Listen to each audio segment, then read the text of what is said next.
The guards dragged Arthur Yeroshevsky into the punishment cell for the 5th time that month, his face already swollen from the previous beating.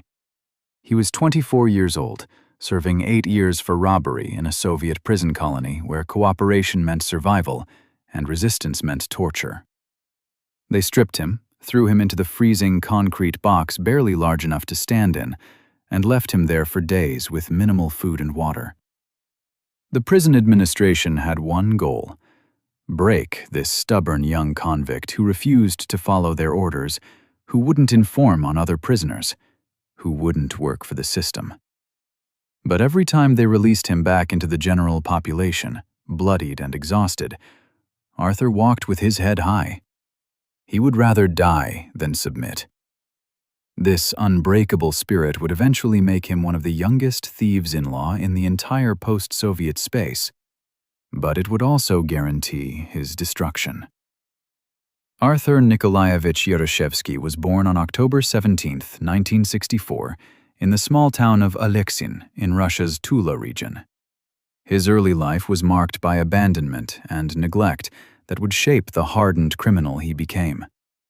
Shortly after his birth, his mother left his father and moved to Odessa, Ukraine, where she remarried and gave birth to a daughter, Angela. For young Arthur, his mother's new family meant he was surplus, an unwanted reminder of her previous life. She showed him no affection, no guidance, nothing that resembled maternal care. While his younger sister received attention, Arthur was left to raise himself on Odessa's rough streets. The Soviet port city of Odessa in the 1970s and early 1980s was a breeding ground for street crime. With its strategic location on the Black Sea, the city attracted smugglers, thieves, and various criminal elements who operated in the shadows of the communist state. Young Arthur, desperate for belonging and survival, naturally gravitated toward the local street gangs. Despite showing academic promise in school, particularly excelling in mathematics and art, he never had the opportunity to develop these talents in any legitimate direction. His mother's indifference meant there was no one to guide him toward education or a normal life. The streets became his classroom, and older criminals became his teachers. The one person who seemed to matter to Arthur was his younger sister, Angela. Despite the chaos of their dysfunctional family, Arthur developed a fierce protective instinct toward her. This bond would later become legendary in Odessa's criminal circles, demonstrating a capacity for loyalty that would define his entire criminal philosophy. But loyalty to family couldn't keep him out of trouble with the law. In 1986, at age 22, Arthur was arrested and sentenced to 8 years in prison for robbery, theft, and document forgery. The Soviet prison system he entered was a brutal hierarchy where survival depended on either cooperating with authorities or earning respect through absolute defiance. There was no middle ground. Prisoners who worked with the administration, called activists or informants, received better treatment, extra food, and lighter work assignments, but they were despised by the criminal world and marked for violence by other inmates. Arthur chose the opposite path. He became what the Russian prison system calls an otrysala, a prisoner who completely rejects any cooperation with prison administration, who refuses to work, who opposes the system at every turn, regardless of the consequences. This wasn't a political stance or philosophical position. It was pure defiance, a refusal to bow to authority that came from deep within his personality. The authorities responded with systematic brutality designed to break his will. The punishment cells, called press huts, were torture chambers where particularly stubborn prisoners were sent to be beaten into submission. Arthur spent more time in these cells than almost any other prisoner. Guards would place him with inmates who worked for the administration, who would beat him while officials looked the other way.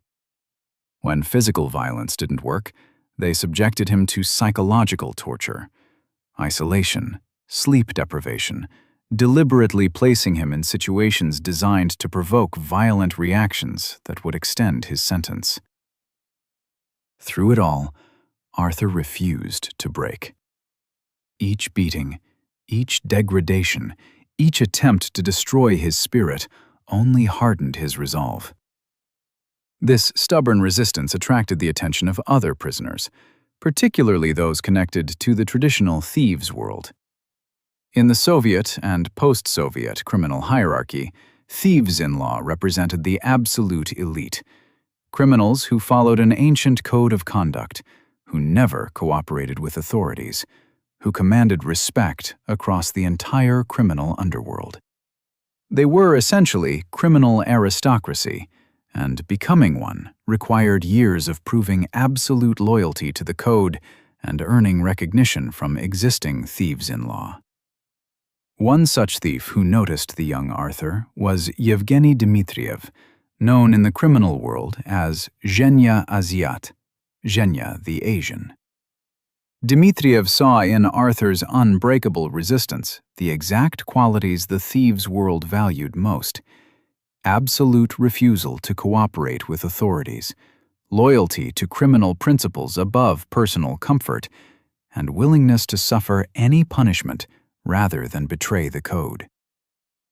In 1992, while Arthur was still serving his sentence, Dmitriev made a momentous decision. He crowned Arthur Yeroshevsky as a thief-in-law. Arthur was just 28 years old. The coronation itself was controversial. Dmitriev's own status as a thief-in-law was disputed. His rival, another thief named Revaz Bukhnikashvili, known as Petso, had declared Dmitriev's title invalid and tried to strip him of authority. In the complex politics of the criminal world, such disputes could lead to violence and bloodshed. However, Arthur's reputation was strong enough that despite the controversy surrounding Dmitriev, other criminals accepted the young man's coronation. At 28, he became one of the youngest recognized thieves-in-law in the entire former Soviet Union, a title that brought both immense respect and terrible danger. The title of thief-in-law came with strict obligations. These criminals were forbidden from having any contact with government authorities, couldn't serve in the military, couldn't have legal employment, and were required to settle disputes among criminals and support imprisoned members of their world.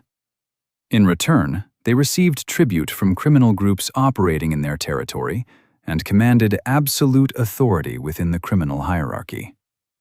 For Arthur, who had already proven his willingness to suffer rather than cooperate with authorities, the code felt natural.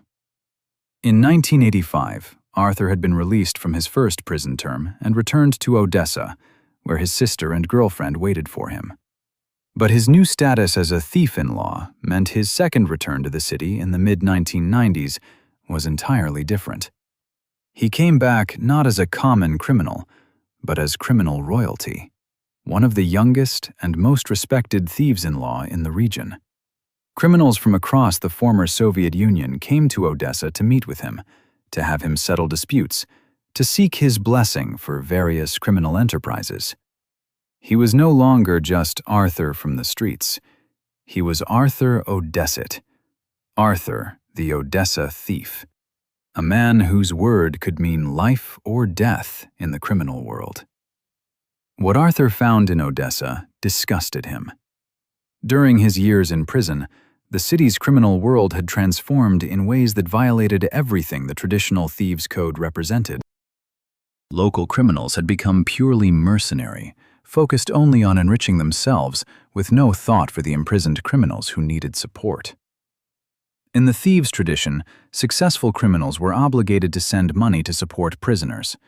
This was called warming the zones, providing funds for better food, medicine, bribes to guards, and other necessities that made prison life bearable. But Odessa's criminals had abandoned this practice entirely. Arthur's first act as the new authority in Odessa was to demand that local criminal groups immediately begin contributing to a common fund that would support imprisoned criminals. He took the startup money given to him by local criminal bosses, traditional payments to a newly arrived thief-in-law, and instead of spending it on himself, he immediately sent it to prison colonies as support for inmates. This wasn't charity or kindness, it was enforcement of the code. Those who refused faced consequences. Arthur began building what was called the obshchak, the Thieves' Common Fund. Similar to structures that existed in Russia's Far East and other regions with strong thieves-in-law presence, this fund collected tribute from all criminal activities in the territory and redistributed it according to the code's requirements. Part went to support prisoners, part to help families of imprisoned criminals, part to fund criminal activities, and part to maintain the authority of the thieves-in-law themselves. Arthur's organization of this fund demonstrated his commitment to traditional criminal values over personal enrichment. But his principled stance immediately brought him into conflict with the new breed of criminals operating in Odessa. By the mid-1990s, the collapse of the Soviet Union had created a chaotic criminal landscape where traditional rules were increasingly ignored in favor of pure profit. Nowhere was this more evident than in the drug trade.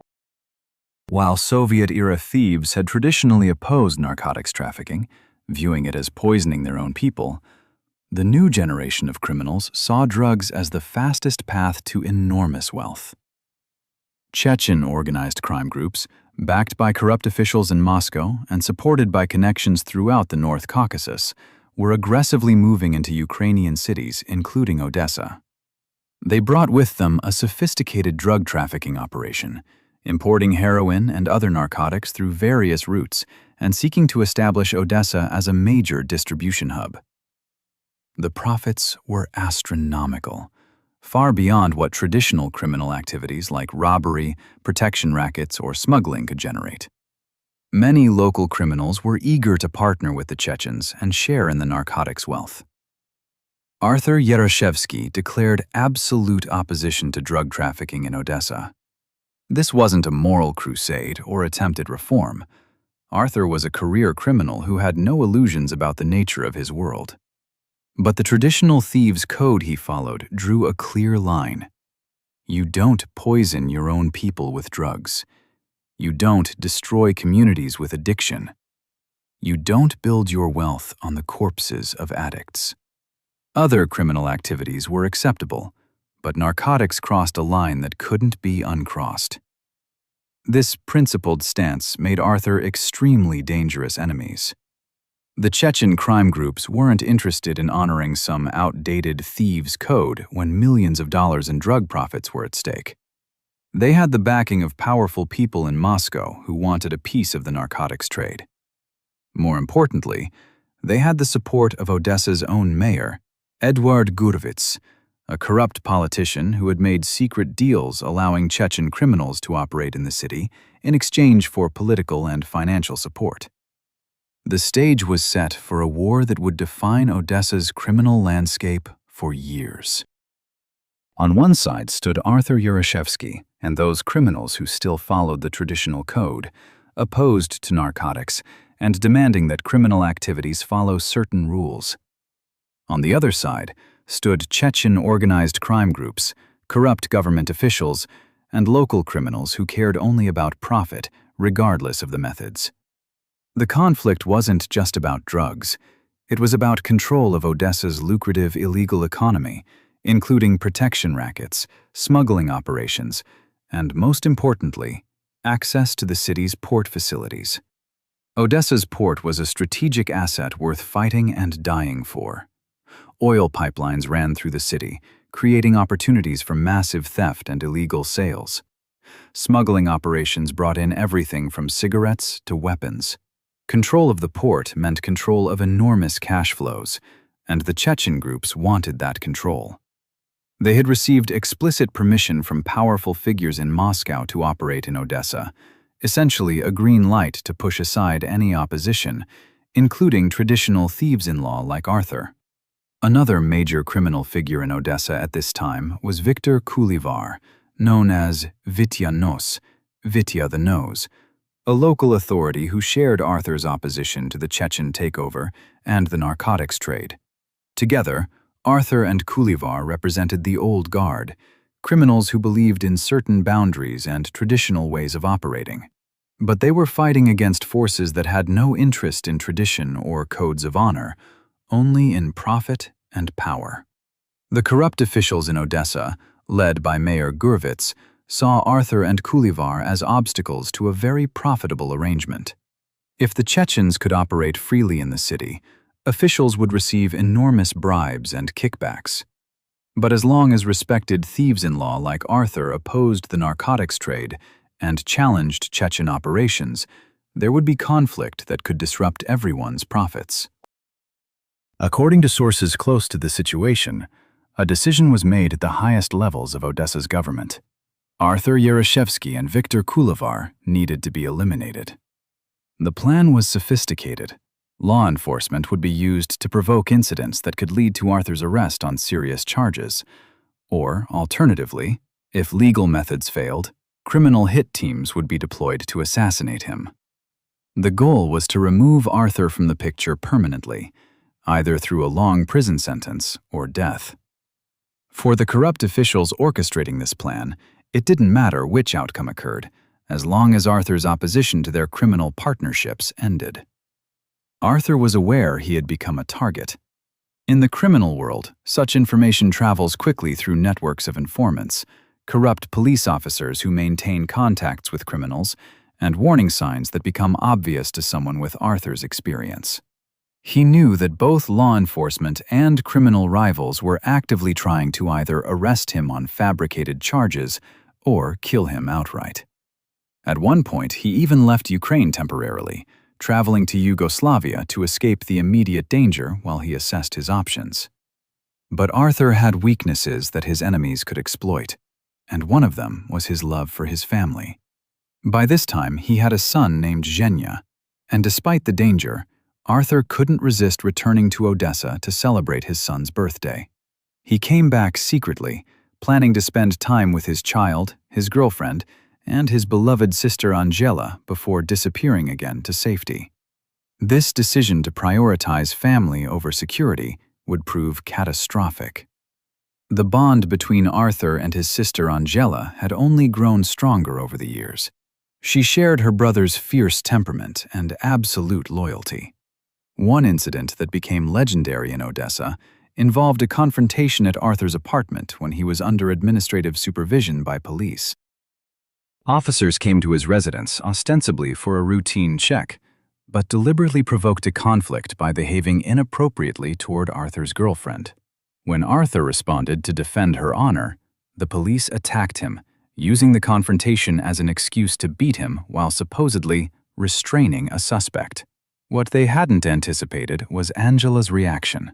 Seeing her brother being attacked by multiple police officers, she climbed over the apartment balcony railing and hung from it by one hand, several stories above the ground. She screamed that she would let go and fall to her death unless they stopped beating Arthur immediately. The police, faced with the prospect of a young woman's suicide that would be much harder to explain than a routine beating, were forced to stop. Angela's dramatic action saved her brother from a severe beating and demonstrated the extraordinary loyalty between the siblings. This loyalty, this willingness to risk everything for family, was both Arthur's greatest strength and his fatal flaw. In the criminal world, such emotional attachments create vulnerabilities that enemies can exploit. A truly calculating criminal would have stayed away from Odessa, would have prioritized survival over birthday celebrations, would have recognized that his son's birthday party wasn't worth the risk.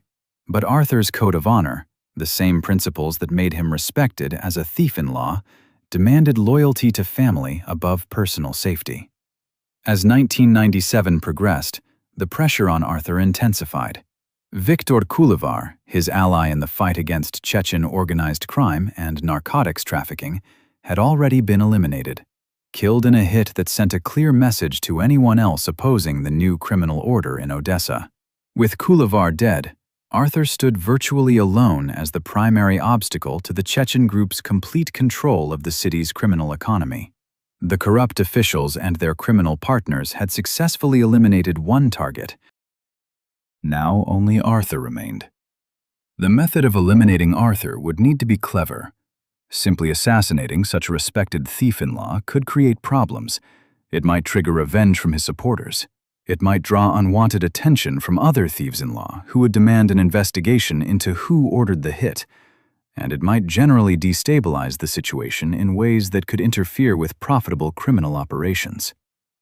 A better solution would be to provoke Arthur into committing a crime so serious that his arrest would be legally justified, his imprisonment would be guaranteed, and no one in the criminal world could claim he had been unjustly targeted. In early 1997, Arthur was arrested on weapons charges after being found with an illegal firearm. Under normal circumstances, this would have resulted in a significant prison sentence, up to 5 years under Ukrainian law. But in a decision that later seemed suspiciously lenient, the judge sentenced Arthur to only 2 years of probation. No prison time, just conditional release. This unusual leniency wasn't mercy, it was bait. The authorities wanted Arthur free and active so they could provoke a more serious incident. On April 30th, 1997, Arthur made the decision that would end his freedom forever. Despite all the danger signs, despite knowing he was being hunted, despite the recent murder of his ally Kulevar, he returned to Odessa to celebrate his son Zhenya's birthday. He arranged to meet friends and family at a restaurant, a semi-public celebration that he must have known carried enormous risk. But the pull of family obligation, the desire to be present for his son's birthday, overrode his survival instinct. The restaurant where they gathered was called Suvorovskiy Bar, located on General Bochorov Street in Odessa. It was a popular establishment, frequented by both criminals and off-duty police officers, sometimes at the same tables, given the blurred lines between law enforcement and organized crime in 1990s Ukraine. On that night, Arthur arrived with a small group, including his sister Angela, his girlfriend Tanya, and several associates. They ordered food, settled at a table, and began what should have been a normal birthday celebration. But nothing about that night would be normal. Also present in the bar were several off-duty police officers with their wives, men who were aware of the unofficial order to provoke and eliminate Arthur Yeroshevsky. Among them was an officer named Vladimir, who carried his service pistol even while off-duty, and who saw an opportunity to earn favor with his superiors by creating the incident they wanted. What happened next would transform a birthday celebration into one of the most notorious criminal incidents in Ukrainian history. A bloodbath that would make Arthur Yeroshevsky's name infamous across the former Soviet Union and guarantee him a life sentence in solitary confinement. The woman's shoulder slammed into Angela hard enough to knock her off balance. It wasn't an accident. In the crowded bar, there was plenty of room to pass without physical contact. This was deliberate provocation. Angela stumbled, and Arthur immediately stood up to help his sister to her feet, his protective instincts overriding any sense of caution. He didn't know that the woman who had shoved Angela was connected to Mayor Eduard Gurvitz's inner circle, one of the corrupt officials who had already decided Arthur needed to be eliminated. He didn't know that the off-duty police officers watching from nearby tables had been waiting for exactly this kind of incident. All Arthur knew was that someone had disrespected his sister, and in his world, such disrespect couldn't go unanswered. The woman was part of a group that included 2 businessmen brothers named Spektor, wealthy men who operated in Odessa's gray zone between legitimate business and organized crime. They had connections to the mayor's office and were friendly with several police officers present in the bar that night. When Arthur helped his sister up and began to address the situation, one of the off-duty officers named Vladimir saw his opportunity. This was the moment his superiors wanted. A chance to provoke the notorious thief-in-law into a conflict that could justify his arrest, or, better yet, his elimination. Vladimir approached Arthur aggressively, getting in his face and deliberately escalating what could have been a minor incident into a confrontation. The officer had his service weapon on him even though he was off duty, and he had backup.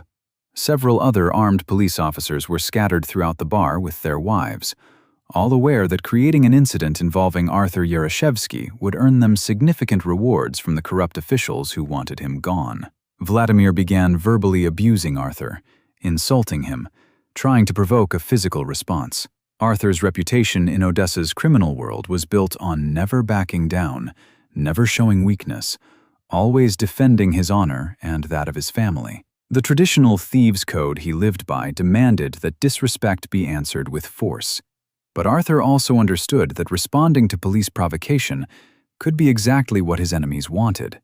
He tried to de-escalate, to calm the situation, to avoid the trap being set for him. For a few minutes, it seemed like the confrontation might end without violence. Then Vladimir made a move that eliminated any possibility of peaceful resolution. He began harassing Arthur's girlfriend, Tanya, making inappropriate comments and gestures clearly designed to force Arthur into a violent response. In the thieves' world Arthur inhabited, allowing such disrespect to a woman under his protection was unthinkable. It would destroy his reputation, mark him as weak, undermine his entire authority as a thief-in-law. He had no choice but to respond. What happened next unfolded quickly. Arthur confronted Vladimir physically, and immediately the other off-duty officers converged. They didn't try to peacefully separate the men or de-escalate. Instead, they piled onto Arthur in a coordinated attack. This wasn't crowd control or lawful restraint of a suspect. It was a planned beating. They dragged Arthur toward the exit, punching and kicking him, while his friends and sister were held back by the sheer number of attackers. The bar's other patrons watched in shock as what appeared to be a group of men savagely beat a single person. Outside on the restaurant steps, the beating continued. Arthur was thrown to the ground, kicked repeatedly, his face smashed against the concrete.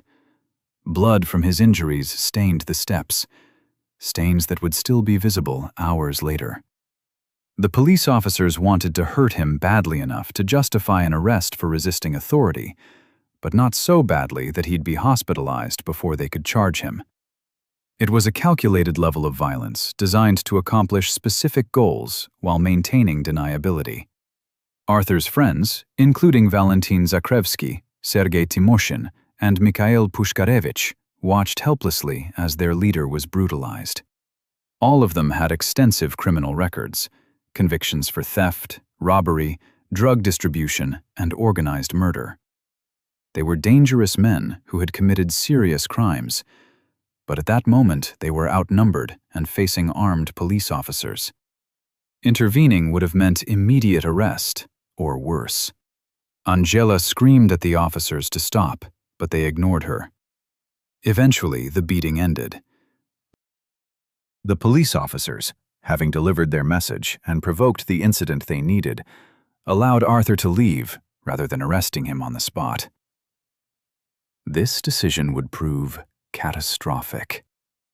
They assumed that Arthur, bloodied and humiliated, would either flee Odessa to avoid arrest or would complain through criminal channels without taking direct action against law enforcement. They fundamentally misunderstood the man they were dealing with. Arthur and his group left the bar, with Arthur's face swollen and bleeding from the assault.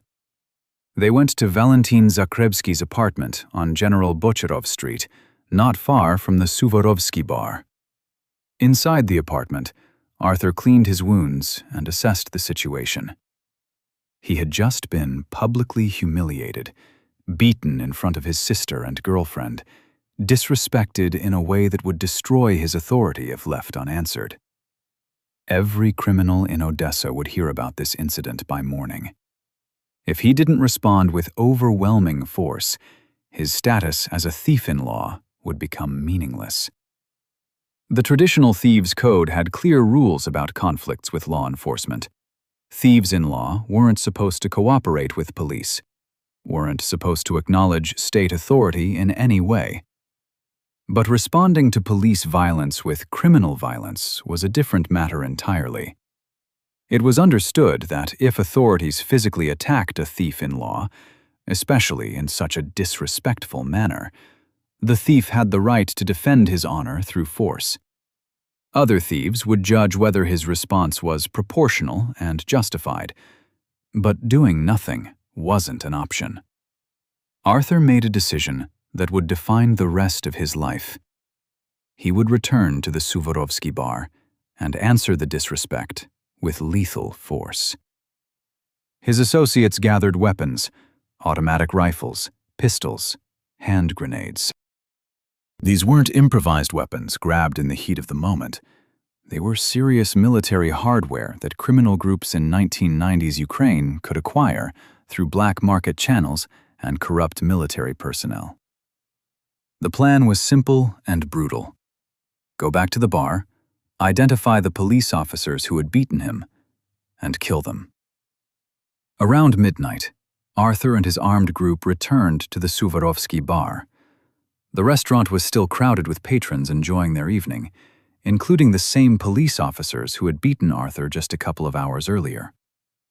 The bloodstains from Arthur's beating were still visible on the entrance steps. Music played, people danced, couples ate dinner, completely unaware that they were about to witness a massacre. The door burst open, and Arthur Yeroshevsky walked in carrying an automatic weapon, followed by his armed associates. Someone shouted, "We're back, you bitches! Everyone get down! We're going to kill people now!" The casual brutality of that announcement, the matter-of-fact declaration of murderous intent, sent the restaurant into immediate panic. Patrons dove under tables, screamed, tried to run for exits. The police officers present reached for their weapons, but Arthur's group had the element of surprise. Arthur identified his target, the police officer who had provoked and beaten him earlier. He raised his weapon and opened fire. The sound of automatic gunfire in the enclosed space was deafening, creating chaos and terror as bullets tore through the air. Police Sergeant Sergei Dovzhenko, one of the off-duty officers present, was hit in the chest and died almost instantly. His wife screamed as his body collapsed. Other officers returned fire, drawing their service weapons and shooting at Arthur's group while trying to protect civilians and their own families. The firefight lasted several minutes that must have felt like hours to everyone trapped inside. Bullets struck walls, shattered bottles, hit innocent bystanders caught in the crossfire. One civilian patron, having nothing to do with the criminal world or police corruption, was killed by stray gunfire. Others were wounded, bleeding on the floor while the battle raged around them. Arthur's group threw hand grenades, though accounts differ on whether they detonated or if some were smoke grenades used to create confusion for their escape.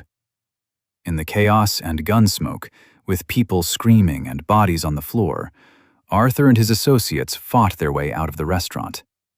They were all wounded to varying degrees from return fire, but adrenaline kept them moving. They ran to a waiting vehicle and fled the scene, leaving behind a scene of carnage that would shock even Odessa's violence-hardened population. 2 people lay dead, a police sergeant and an innocent civilian. Multiple others were wounded. The Suvorovskiy Bar looked like a war zone. Police response was immediate and massive. Within minutes, every available officer in Odessa was mobilized. The murder of a police officer, especially in such a brazen and public manner, demanded overwhelming response.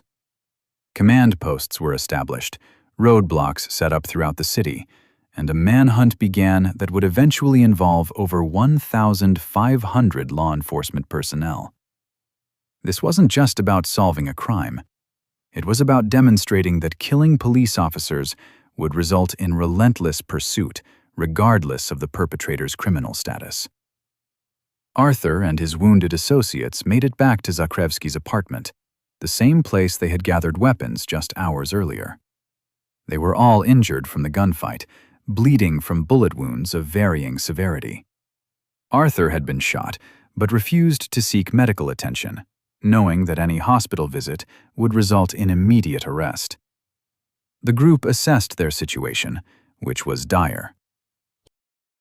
They had just committed one of the most serious crimes possible, killing a police officer in a premeditated attack. There would be no negotiation, no way to smooth this over through criminal channels or bribery. Every cop in Ukraine would be hunting them. The injured men needed medical supplies, safe houses, and an escape route out of Odessa. But before they could organize any of that, they faced an immediate crisis. According to later testimony, Sergei Timoshin's wounds were more severe than initially apparent. As the hours passed and his condition worsened, it became clear he wouldn't survive without proper medical care. But taking him to a hospital meant certain capture. Timoshin died in the apartment from his gunshot wounds, his body going cold while his accomplices debated what to do with the corpse. The decision to bury Timoshin's body, rather than report his death or seek medical help, demonstrated the desperate situation the group faced. They couldn't call an ambulance or take him to a hospital without triggering immediate police response. They couldn't leave his body in the apartment because it would be discovered when police inevitably searched the building. So they wrapped his corpse, took it out under cover of darkness, and buried it in a location that would only be revealed later through confessions extracted during interrogation. Meanwhile, the police investigation was proceeding with extraordinary speed and resources. The attack had been witnessed by dozens of people, including multiple police officers who survived the assault. Witnesses provided detailed descriptions of the attackers, their weapons, their vehicle. Within hours, investigators had identified the woman who had been with the group. She was arrested at noon the next day in the Suvorovskiy district, matching descriptions given by witnesses. Under interrogation, she began providing information about the others involved. By the end of the first week, authorities had identified all the participants. They were residents of Odessa, Arthur Yeroshevsky and Valentin Zakrevsky, resident of Dnipropetrovsk, Sergei Timoshin, and resident of Mukachevo in Zakarpattia region, Mikhail Pushkarevich. All four had extensive criminal records including theft, robbery, drug distribution, and organizing murders. Arthur Yeroshevsky was identified as the ringleader, a four-time convicted criminal and recognized thief-in-law who had established himself in prison as a chronic violator of detention rules. The manhunt that followed was unprecedented in scale for Ukrainian law enforcement. Up to 1,500 police officers participated daily in the search operations. Law enforcement from Zakarpattia, Dnipropetrovsk, Mykolaiv, and Kherson regions, plus the Crimean Republic, all joined the effort because the criminals had connections and potential hiding places in those areas. The Suvorovskiy district, where the crime occurred, received particular attention, with officers going door to door, checking every possible hiding spot, following up on every tip or rumor. The dragnet tightened around the fugitives. Mikhail Pushkarevich was captured relatively quickly and placed in pre-trial detention. Valentin Zakrevsky, already wounded from the firefight, was located and arrested after a confrontation with special police units. When Zakrevsky was brought in, wounded and facing interrogation, the investigation gained crucial details about what had happened in his apartment after the attack, including the death and burial of Sergei Timoshin. Arthur Yeroshevsky himself managed to evade capture longer than his associates, demonstrating the survival skills that had kept him alive in the brutal criminal world for over 2 decades. He had resources, connections, and knowledge of underground networks that could hide fugitives. But he was also seriously wounded from the shootout, which limited his mobility and options. Every criminal in Odessa knew about the manhunt, knew that helping Arthur would bring catastrophic police attention, knew that the authorities would show no mercy to anyone harboring the cop killer. The breakthrough in locating Arthur came through patient detective work and surveillance of his known associates and family members. Despite the danger, Arthur couldn't completely cut contact with those he cared about. Another example of how emotional attachments create vulnerabilities in criminals. Police monitored his sister, his girlfriend, anyone who might have contact with the fugitive. They set up observation posts, tapped phones, followed potential intermediaries. Eventually, information came that Arthur might be hiding in Dnipropetrovsk, Timoshin's hometown, where he might have connections. Special tactical units deployed to Dnipropetrovsk multiple times, raiding addresses based on tips and intelligence.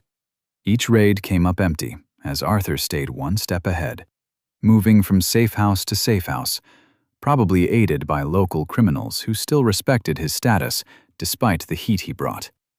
But the net was closing. Resources dedicated to finding one fugitive were enormous. The government couldn't allow a cop killer to remain free without undermining law enforcement's authority entirely.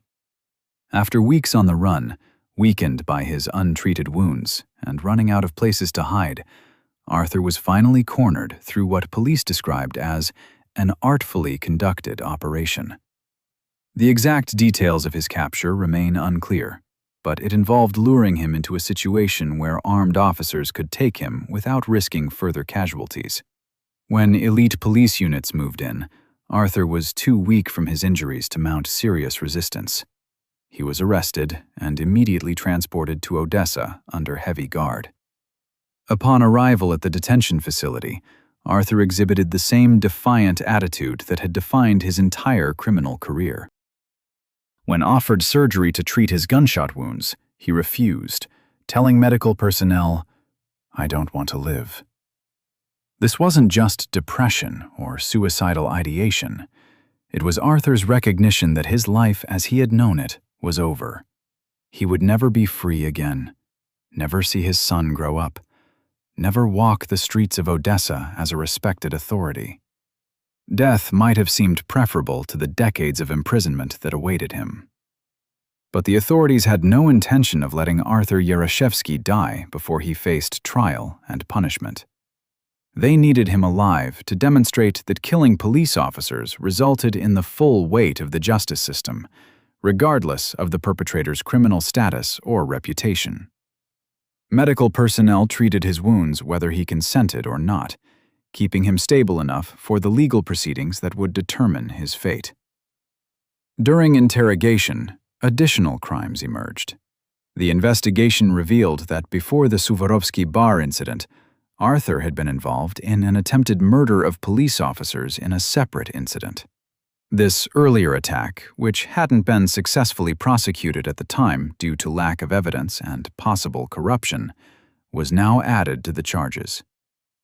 The case against him grew stronger as investigators built a comprehensive picture of his criminal activities. The prosecution also uncovered the suspicious leniency of Arthur's previous weapons charge. He had been caught with illegal firearms, a serious offense that should have resulted in up to 5 years in prison under Article 222 of Ukraine's Criminal Code. Instead, Judge Andreev of Primorsky District Court had sentenced him to just 2 years probation. Investigation revealed that the court hadn't even requested information about Arthur's numerous prior convictions when determining his sentence. This suspicious ruling suggested corruption, though whether the judge was bribed or pressured was never fully established. That probation sentence was now revoked, and the weapons charge was added to Arthur's new charges as part of a comprehensive indictment. The prosecution didn't need to work hard to build their case. There were dozens of witnesses to the Suvorovskiy Bar Massacre, including police officers who could testify, forensic evidence from the scene, and confessions from captured accomplices. This was one of the most clear-cut murder cases imaginable. The trial of Arthur Yeroshevsky and his surviving associates was conducted by the Criminal Board of Odessa Regional Court, under the chairmanship of Judge Alexander Kozhemyakin. The proceedings stretched over months as prosecutors presented their evidence, witnesses testified to the horror they had witnessed, and defense attorneys made futile arguments that the defendants had been provoked by police brutality and were defending their honor according to criminal code. The prosecution argued that regardless of any prior provocation, returning to the restaurant with automatic weapons and grenades to commit premeditated murder was indefensible. They emphasized that an innocent civilian had died alongside the police officer, that multiple people had been wounded, and that the attack represented an assault on law and order itself. The brutal, calculated nature of the attack, returning hours after the initial conflict with military weapons and announcing the intent to kill, demonstrated this wasn't self-defense or a crime of passion, but cold-blooded murder. Defense attorneys tried to present Arthur as a man pushed beyond endurance by corrupt police who had violated his rights and dignity. They argued that the initial beating constituted police brutality, that the provocation had been deliberate, and that Arthur had responded according to the code of honor recognized in the criminal world. This defense strategy was legally absurd, but aimed at gaining sympathy from any jurors or observers who understood the parallel justice system of the thieves' world. The criminal world itself remained divided on Arthur's actions. Some thieves-in-law and criminal authorities believed his response was justified and proportional. He had been disrespected and beaten, and answering with lethal force upheld his honor and status. According to this view, the police officers had known the risk when they attacked a recognized thief-in-law, and their deaths were a natural consequence of that decision. However, others in the criminal world believed Arthur had made a catastrophic tactical error that brought unnecessary heat on everyone, and violated the unwritten rule that you don't create situations that trigger massive law enforcement response affecting all criminal operations. On July 30th, 1999, Judge Kozhemyakin read the final verdict. Arthur Yeroshevsky was found guilty of multiple murders, attempted murder, illegal weapons possession, and various other charges. The sentence? Death by firing squad. Under Ukrainian law at the time, capital punishment was still legal for the most serious crimes, and the premeditated murder of a police officer qualified as such. Arthur showed no emotion as the death sentence was pronounced. He had already told interrogators he didn't want to live, and now the state would grant that wish. Arthur Yeroshevsky never faced the firing squad. In 2000, Ukraine ratified Protocol No. 6 to the European Convention on Human Rights, abolishing the death penalty in peacetime. This meant that all pending death sentences, including Arthur's, were automatically commuted to life imprisonment. For Arthur, this wasn't mercy. It was a different kind of death sentence. Instead of a quick execution, he would spend decades locked in a concrete cage, isolated from human contact, slowly deteriorating physically and mentally, until disease or old age finally killed him. The state had simply chosen a slower method of execution. He was transferred to Ledizhinska Correctional Colony No. 39, a maximum security facility designed to house Ukraine's most dangerous criminals. But Arthur wouldn't be placed in the general prison population, where he could interact with other inmates, organize criminal activities, or exercise the authority that came with his status as a thief-in-law. The authorities understood that putting Arthur Yeroshevsky among other prisoners would be catastrophic for institutional control. His reputation, his status in the criminal hierarchy, and his absolute refusal to cooperate with administration would make him a natural leader who could orchestrate riots, coordinate criminal operations, and generally undermine the prison's authority structure. The solution was solitary confinement, complete isolation from other inmates. Arthur was placed in a single-occupant cell measuring roughly 3 meters by 4 meters, a concrete box that would be his entire world for the next 17 years. The cell contained a narrow bed, a toilet, a small sink, and virtually nothing else. No cellmate to talk to, no common areas where inmates gathered, no work assignments that would put him in contact with the general prison population. Just Arthur, alone with his thoughts, in a space barely larger than a parking spot. Solitary confinement, especially prolonged isolation lasting years or decades, is recognized by human rights organizations as a form of torture. The psychological effects are devastating. Hallucinations, paranoia, depression, cognitive deterioration, and in many cases, permanent mental damage. Human beings are social creatures who require interaction with others to maintain psychological health. Extended isolation causes measurable changes in brain structure and function. The United Nations has called for banning solitary confinement exceeding 15 days. Arthur would endure it for over 6,000 days. The Ukrainian prison system's strategy was clear. Isolate Arthur completely to eliminate his influence over other prisoners, while making his confinement so psychologically unbearable that he would eventually break. They wanted him to renounce his thief-in-law status, to cooperate with authorities, to sign confessions or statements that could be used to discredit him in the criminal world. Breaking Arthur Yeroshevsky, getting him to betray the code he had followed his entire adult life, would be a propaganda victory, demonstrating that even the most principled thieves could be destroyed by the system. But Arthur had been preparing for this his entire criminal career. His years in Soviet prisons had taught him how to endure physical and psychological torture without breaking. His time in punishment cells, his beatings by guards, his refusal to cooperate even when it meant additional suffering, all of that had been training for this ultimate test. The authorities could isolate his body, but they couldn't touch the core of who he was. He would rather die in solitary confinement than betray the principles that defined his identity. Despite the harsh conditions, Arthur found ways to make his cell livable and even somewhat comfortable. Prison regulations allowed inmates to receive packages from family members containing food, books, and certain approved items. Arthur's wife and sister regularly sent him supplies, transforming his cell from a bare concrete box into something resembling a small room. He hung paintings on the walls, artwork created either by himself — he had always been talented at drawing — or sent by supporters outside. One corner of the cell became a storage area for food, stocked with items from packages that gave him better nutrition than standard prison rations. He set up a workspace with a small table where he could read.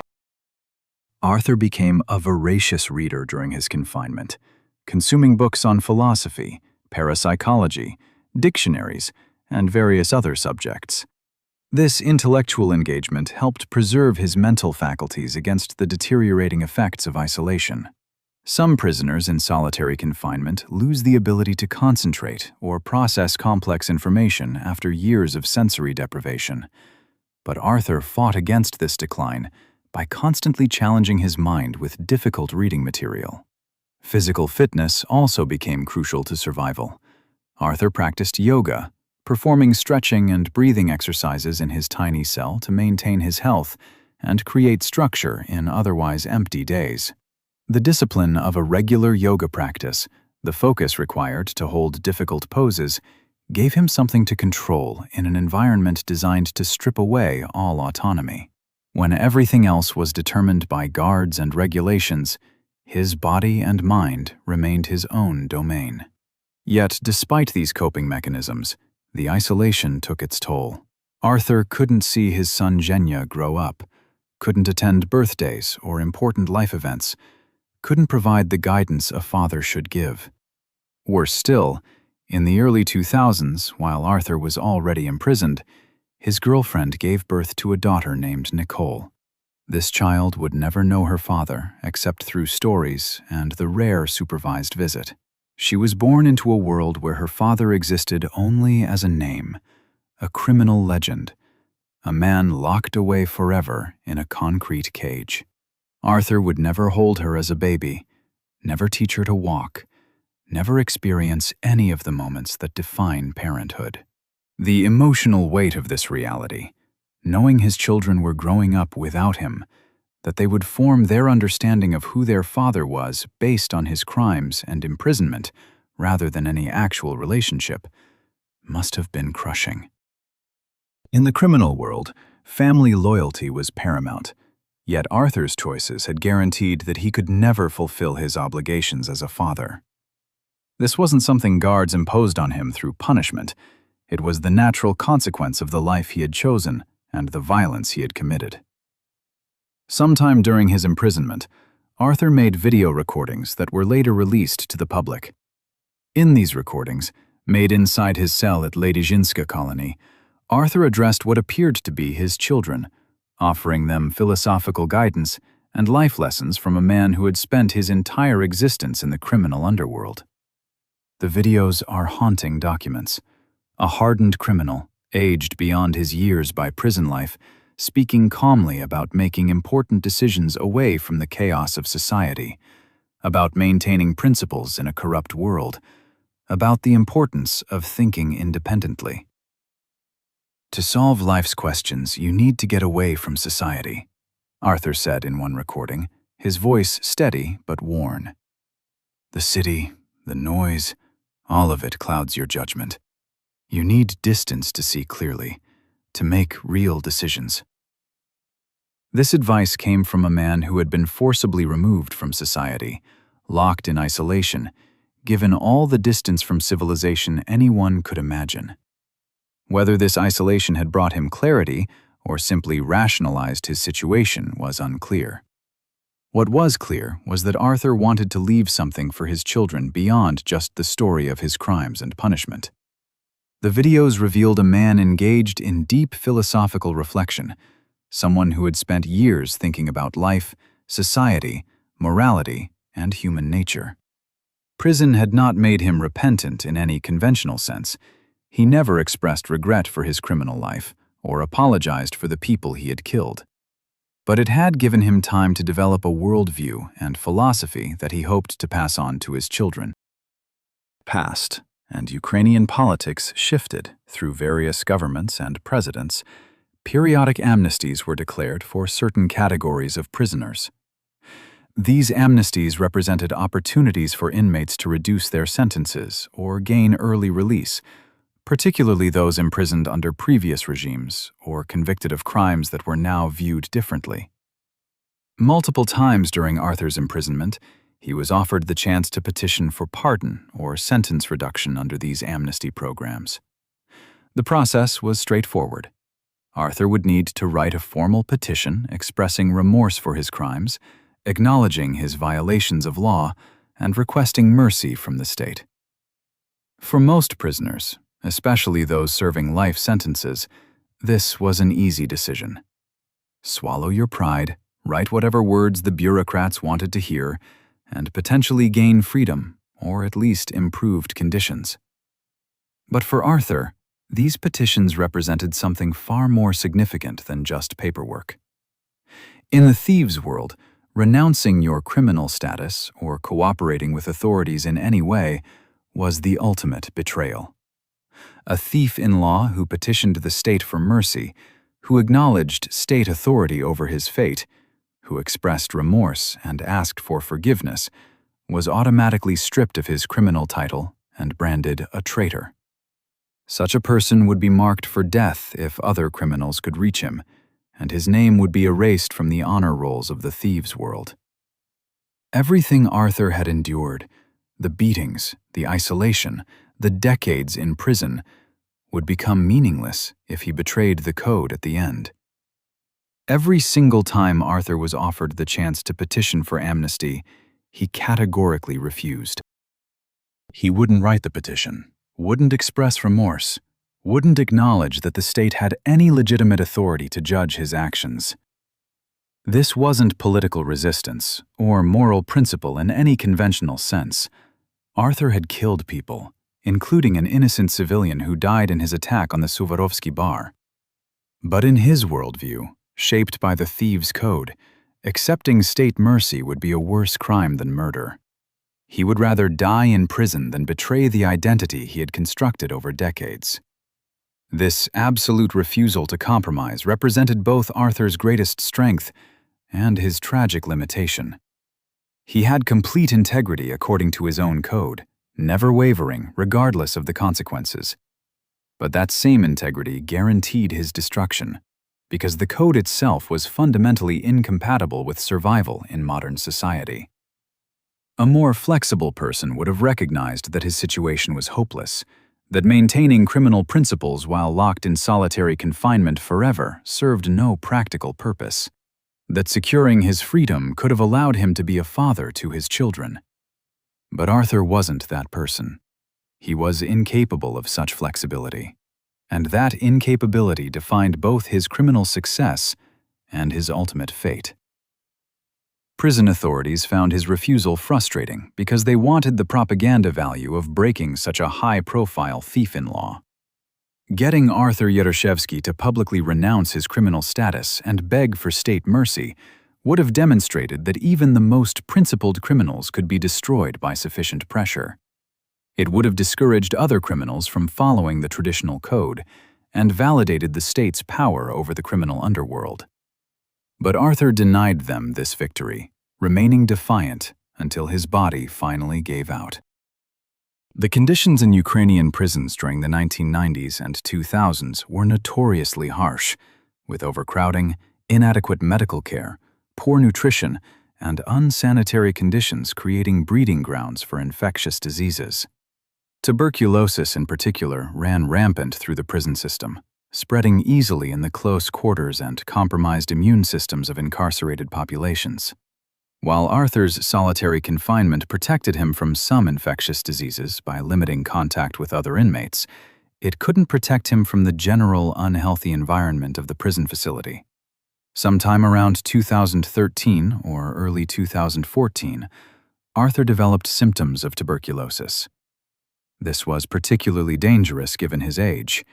He was approaching 50 years old, and the toll that 17 years of solitary confinement had taken on his physical and mental health. Tuberculosis is treatable with antibiotics if caught early and properly managed, but treatment requires consistent medication over many months, adequate nutrition, and generally better conditions than a Ukrainian maximum security prison could provide.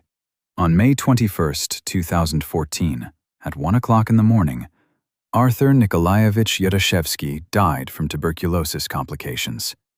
He was 49 years old. He had spent the last 17 years of his life locked in a cell barely larger than a bathroom, had missed watching his children grow up, had endured conditions that many human rights organizations classify as torture, and had refused every opportunity to reduce his suffering through cooperation with authorities. He died as he had lived, absolutely committed to his criminal code, never betraying his principles, never showing weakness, never submitting to the system that had imprisoned him. The news of Arthur's death spread quickly through Ukraine's criminal underworld and the communities where his story had become legendary. For criminals who followed the traditional thieves' code, his death represented the end of an era. He had been one of the last true thieves-in-law who completely embodied the old principles in an age where most criminals had abandoned such codes in favor of pure profit. For law enforcement, his death closed a chapter on one of the most notorious criminals in Ukrainian history, a man who had killed a police officer and spent nearly 2 decades locked away as punishment. Arthur's family retrieved his body from the prison authorities. Following his expressed wishes, they had him cremated rather than buried in a traditional grave. Cremation was his final act of defiance. In the Orthodox Christian tradition still followed by many in Ukraine, cremation was considered inappropriate, and burial in consecrated ground was the proper way to handle the dead. But Arthur had long ago rejected conventional religious and social norms, and his request for cremation demonstrated that even in death, he would do things according to his own principles.